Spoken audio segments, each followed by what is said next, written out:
ನಾನಿವಾಗ ರೈತರು ಭೂಮಿಗೆ ಕರ್ಕೊಂಡು ಹೋಗ್ತೀನಿ. ಈ ಭೂಮಿ ಎಂತದ್ದು, ಯಾಕೆ ಈ ಸರ್ಕಾರ ಆ ಭೂಮಿ ಮೇಲೆ ಕಣ್ಣು ಹಾಕಿದೆ, ಏನಕ್ಕೆ ಇದೇ ಜಾಗದಲ್ಲಿ ಮಾಡ್ಬೇಕು ಅಂತ ನಿರ್ಧಾರ ಮಾಡಿದ್ದಾರೆ, ಯಾಕೆ ಈ ರೈತರನ್ನ ಬದುಕೋದಕ್ಕೆ ಬಿಡ್ತಾ ಇಲ್ಲ, ಅದೆಲ್ಲವನ್ನ ಪ್ರತ್ಯಕ್ಷವಾಗಿ ನೋಡೋಣ. ಬನ್ನಿ ಹೋಗೋಣ.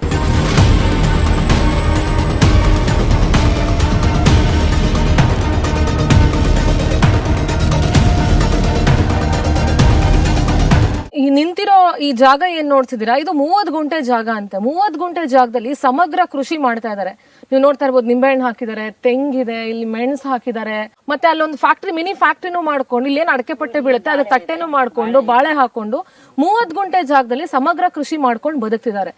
ಸರ್ಕಾರ ನೀವು ಕೊಡ್ತಾ ಇರೋ ಒಂದು ತಿಂಗ್ಳಿಗೆ ಅದೇನೋ ಒಂದು 5,000 ಕೊಡ್ತೀರಾ ಅಂತ, ಒಂದು ವರ್ಷಕ್ಕೊಂದು 25,000 ನೀವು ಕೊಡೋ ಭಿಕ್ಷೆಗೆ ಅವ್ರು ಇಡೀ ಇಂಥ ಒಂದು ಭೂಮಿನೇ ಕಳ್ಕೊಳ್ಬೇಕಾ? ಈಗ ಇಂಟಿಗ್ರೇಟೆಡ್ ಟೌನ್ ಮಾಡಿದ್ರೆ, ಇಂಟಿಗ್ರೇಟೆಡ್ ಸಿಟಿ ಮಾಡಿದ್ರೆ ಈ 30 ಗುಂಟೆ ಜಾಗನೂ ಅವ್ರು ಕಳ್ಕೋಬೇಕು. ಕಳ್ಕೊಂಡು ಎಲ್ಲಿಗೆ ಹೋಗ್ತಾರೆ ನೋಡಿ. ಇಲ್ಲಿ ಅವ್ವ ಇದಾರೆ, ಅವ್ರು ಮಾಲೀಕರಿದ್ದಾರೆ, ಅವ್ರನ್ನ ಮಾತಾಡಿಸ್ತೀನಿ.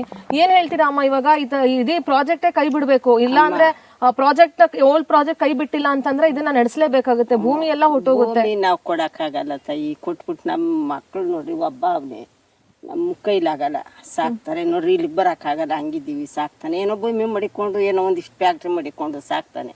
ಭೂಮಿ ಕಳ್ಕೊಂಡು 3 ಕಾಸು ತಕೊಂಡು ನಮ್ಮನ್ನ ಎಷ್ಟು ದಿನ ಸಾಕಾಯ್ತದೆ? ನಾವು ಭೂಮಿ ಕೊಡಕ್ಕಂತೂ ಆಗೋದಿಲ್ಲ, ನಾವು ಬಾಡೋರು.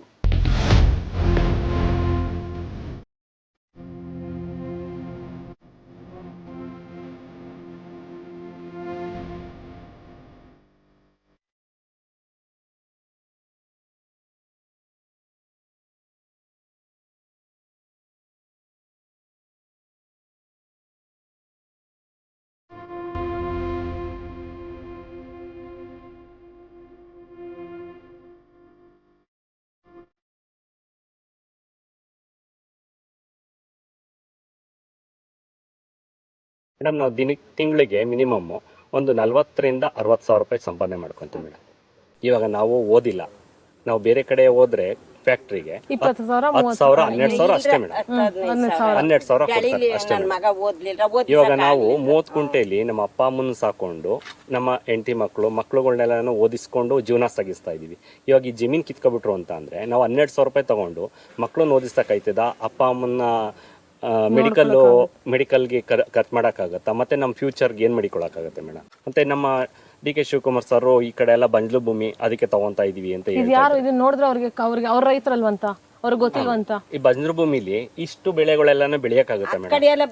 ಮತ್ತೆ ನಮ್ದು ಇರೋದು 30 ಗುಂಟೆಯಲ್ಲಿ ನಾವು 5-6 ತರದ್ದು ವ್ಯವಸಾಯ ಮಾಡ್ತಾ ಇದೀವಿ ಮೇಡಮ್.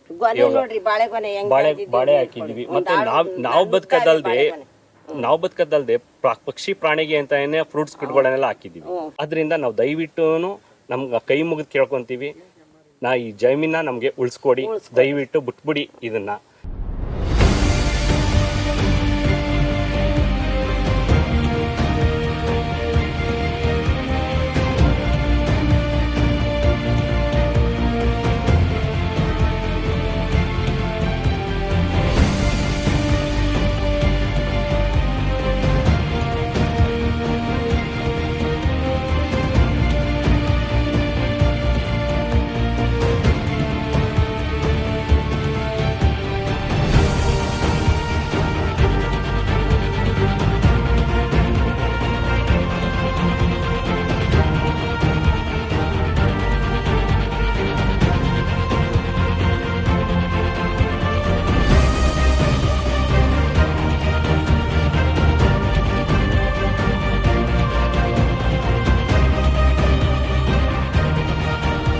ನಾವು ಬಿಡದಿ ಇಂಟಿಗ್ರೇಟೆಡ್ ಟೌನ್ಶಿಪ್ ವಿರುದ್ಧ ರೈತರು ಯಾಕೆ ಹೋರಾಟ ಮಾಡ್ತಿದ್ರು ಅದೆಲ್ಲವನ್ನ ನೋಡ್ಕೊಂಡು ಬಂದ್ವಿ. ಈ ಭಾಗದ ಜಮೀನುಗಳು ಹೇಗಿದೆ, ರೇಷ್ಮೆ ಬೆಳೆಗಾರರು ಏನಂತಾರೆ ಅಂತ.